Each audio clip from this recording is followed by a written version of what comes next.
For today's recipe, we're making an easy 4-ingredient cream cheese frosting, which is the perfect consistency for piping flowers and other decorations for cakes and cupcakes.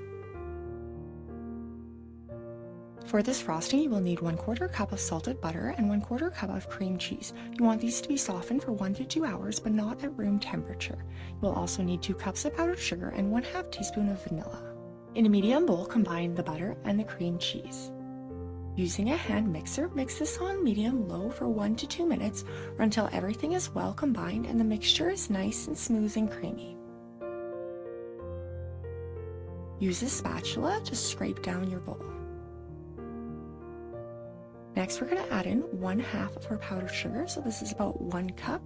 And once again, we're going to mix this on medium-low for another minute or until that sugar is well incorporated. Now we can add in our remaining powdered sugar, and we're going to repeat this process. And again, we're going to make sure that we scrape down our bowl.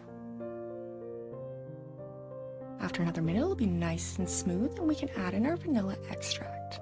Continue mixing for another minute or until everything is well incorporated. As you can see, it's nice and fluffy, but we actually want to try to get as much of that air out as possible.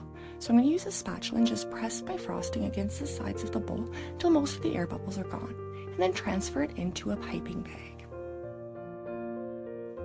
As you can see, this cream cheese frosting has a lovely consistency for piping.